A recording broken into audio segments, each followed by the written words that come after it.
Few figures in the Kremlin stand as close to the nexus of the trends defining modern Russia: rank kleptocracy, Western sanctions, a socially conservative agenda, as oligarch Vladimir Yakunin.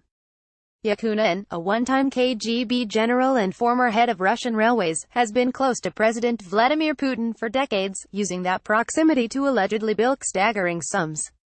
He has devoted his wealth to a variety of causes: anti-LGBTQ campaigns and organizations, helping bring far-right Westerners to Russia, even reportedly building a mansion with an entire room devoted to his wife's fur coat collection.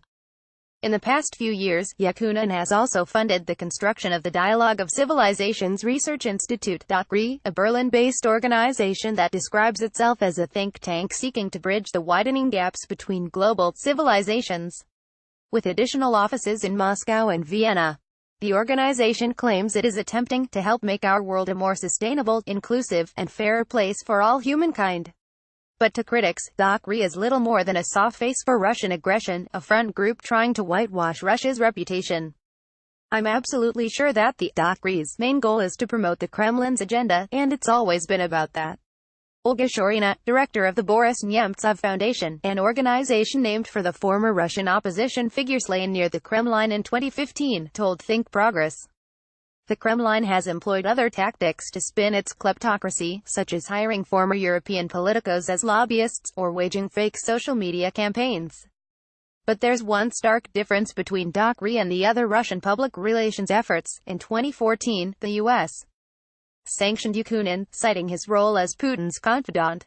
And yet, even in the wake of the sanctions, Dockery nevertheless managed to recruit a number of academics from American universities to help lend the organization credence and expand its reach. Some of the academics are listed as experts, while others are listed as members of the group's program council. One is even a member of Dockery's supervisory board, and all are listed as working with an organization that, as Deutsche Welle wrote, was founded and financed by a man who maintained a far closer relationship with Putin than almost anyone else, and who is perhaps the most prominent former Russian official now sanctioned by the United States. Dialogue with a kleptocrat. It's worth noting at the outset that there is nothing illegal in the work these academics have done with the Dialogue of Civilizations Research Institute. While Yakunin's American assets have been frozen and he is prohibited from entering the U.S., the European Union has thus far refrained from sanctioning him, allowing him to continue traveling to Dockery events. But it's not as if the academics at these American universities can plead ignorance about Yakunin's involvement. After all, Dockery's ties to Yakunin, who is listed as both a founder and member of Dockery's program council, are as obvious as they are myriad. When the think tank was founded in 2016, itself an outgrowth of Yakunin's Dialogue of Civilizations, which had primarily held an annual forum in Greece dedicated to dialogue, Deutsche Welle wrote that Yakunin was the one who launched the organization. Another German paper, Frankfurter Allgemeine Zeitung, reported that Dockery was to become the headquarters of a worldwide network of Russian think tanks, with which Yakunin would make the Russian view of the world popular. At its core, the paper continued, Dockery was an instrument of Moscow's hybrid warfare against the West. As Ilya Zaslavsky, an expert on corruption in Russia and head of the Underminers Project, which examines how Russian oligarchs use their wealth to undermine liberal democracies, wrote, Dockery is widely regarded as the Kremlin's main propaganda factory in the West. How the organization obtains its funding is unclear. A Dockery spokesperson told Think Progress that the group was independently funded, and Dockery has denied that it receives funding from the Kremlin. But Frankfurter Allgemeine Zeitung reported that Yakunin was planning on investing $30 million of his own money into the group. As with other Russian oligarchs, Yakunin's fantastic wealth appears entwined with his close ties to Putin, a relationship that began when Yakunin joined Putin in the 1990s to co-found the Ozero-Dacha Cooperative, often cited as the beginning of the kleptocratic cabal that would eventually lead the Kremlin. Forbes has estimated that Yakunin's wealth is now in the billions. While Yakunin, whom The Economist identified as a former KGB general, has not followed some of his compatriots in purchasing football clubs or mega yachts, recent investigations have connected his wealth to a global network of shell companies. Reuters, for instance, found in 2014 that Russian railways, with Yakunin as its head, had paid billions of dollars to private contractors that disguise their ultimate owners and have little or no presence at their registered headquarters. Bank accounts in Latvia present the latest point of leverage for the West. Yakunin was also the subject of an extensive course investigation in 2017, which examined how the Russian oligarch stood as the poster child for reputation laundering, using British companies to spin a new image of himself for Western audiences. As the investigation found, Russian Railways operating costs more than tripled during Yakunin's decade at the helm, while the size of its rail network increased just 1.2%. Opposition figure and anti-corruption activist Alexei Navalny wrote that Yakunin's family had built a huge business empire through corruption and mismanagement, accruing a network of wealth worth billions of dollars. Added Navalny, in all other countries, the railways are used for movement, but we use them for stealing. Yakunin left Russian Railways, his main business venture, in 2015 and has denied allegations of corruption. With that sizable wealth, Yakunin has helped build Dockery into one of the foremost fronts for the Kremlin abroad.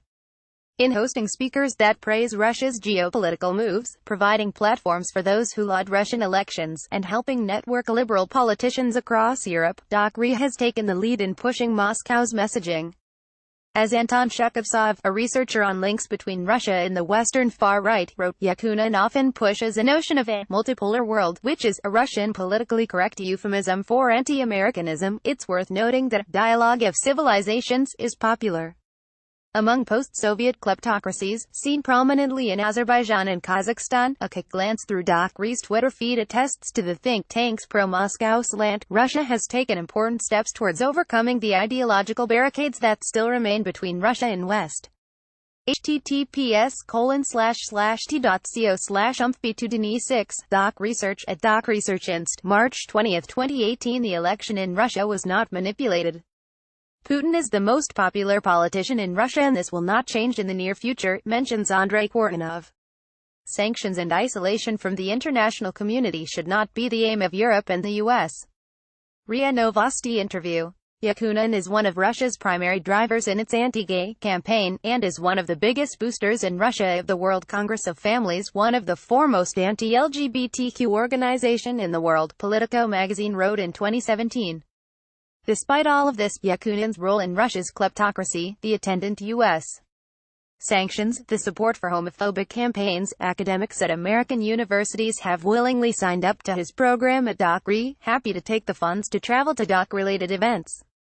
The main problem is that Yakunin's wealth is of questionable provenance, Shorina told Think Progress, and the same questions are raised about the Dialogue of Civilizations funds. So when these academic people are paid by Yakunin, they have to know that this money may not be clean. Academic corruption. There are 8 academics at American institutions officially affiliated with Yakunin's think tank. Some are listed as working at Ivy League schools, Columbia, Princeton, while others are at lesser-known schools, like Grand Valley State University and Wilmington College. Some of the academics have published papers with the organization, while others have merely attended events, adding a veneer of legitimacy to the organization.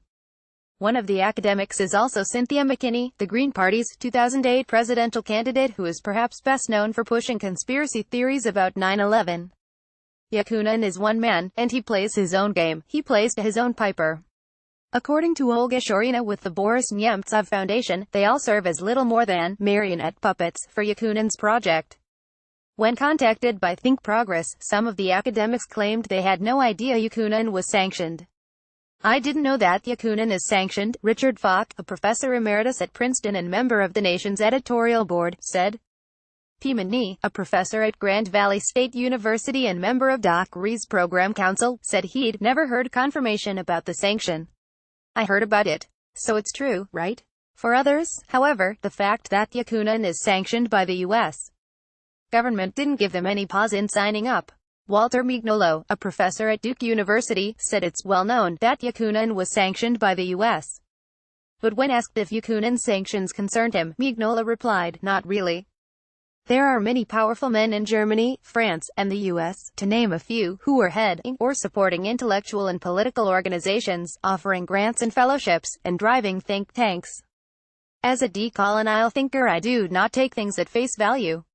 Mignolo added that he joined Dockery because its mere existence is a call and a signal that imperial monologue and neoliberal homogenization of the planet will not work, and it doesn't. Fred Delmaire, a professor emeritus at Notre Dame, told Think Progress that the sanctions against Yakunin would be a concern if the whole organization is sort of personalized with Mr. Yakunin, but I have never done that. Yakunan is one man, and he plays his own game. He plays to his own piper. Some of the professors working at American universities, McKinney, Columbia University's Akil Bilgrami, didn't respond to Think Progress questions about why they were affiliated with a think tank founded by a sanctioned Russian oligarch. But others were forthright about what they thought their participation could accomplish, as well as their positive impressions of Yakunan. I've talked to Yakunan quite a few times. He seemed quite sincere about the stuff that he seems to genuinely care about, like social justice. Steve Shiggy, a professor at Wilmington College, said.